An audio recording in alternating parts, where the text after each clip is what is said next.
Hi, this is Cecilia from Tarot by Cecilia, and today is Tuesday, January 9th, 2018. The tarot card for today is the Ace of Cups. You know, I think this is pretty much my favorite card.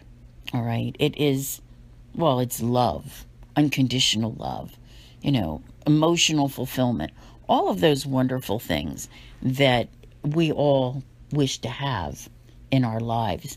And one of the things that it represents, and I feel it's one of the most important things right now for everyone to be aware of, is creativity. And, what does that mean?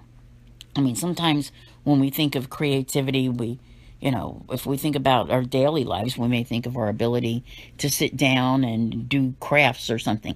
It's not that kind of creativity, that person who can create. That's a wonderful thing when you can do that. And you may very well be doing that because the way the planets are aligned right now, and with everything giving you the ability to move forward, it certainly is something that should be on your agenda if you're that type of a creative person.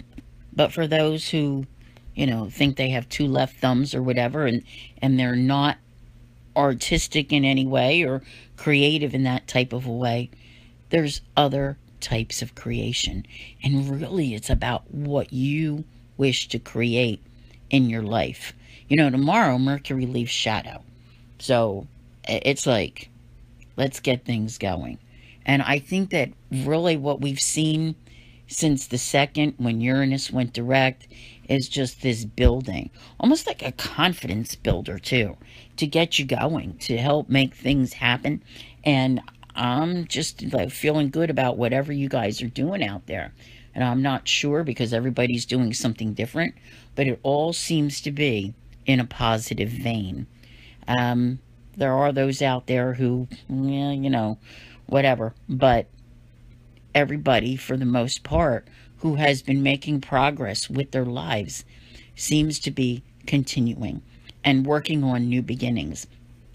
Aces, no matter what they are, they represent new beginnings. And this one, like I said, it's a very creative one. And if it brings emotional fulfillment with what you're creating, that's all the more better. All right, there's something wonderful that's happening in this beginning part of the year. It's like suddenly there was a shift, and things that were difficult have become less difficult, and they're changing. That's good. And by tapping into your creativity, it can only get that much better. You don't achieve it all in a day. I know I say that so often, but we need to be reminded of that because so many people sit there. I see the comments. They sit there every day and they just want their life to change. And there's nothing being done about it. They don't want to make a move on their own to do anything about it. But this is the time. This is the time to, really work on things. Really put your creativity out there in such a way that you're creating a life that's filled with love. And I don't mean that has to be relationship wise. The love needs to be within yourself and how you feel and what you do and what you project to the world. And I think that it just continues to grow over the course of this year, at least in the first 6 months of this year. We have to see what's happening after that because there's definitely a couple cycle changes coming up, which we'll be dealing with like in March and again in June. And the end of the year I think things are going to be very different by the end of the year. So we'll just have to stay tuned and see how that part of the story goes. So I want to thank you all very much for listening. I'll see you here again tomorrow. And as always, have a great day.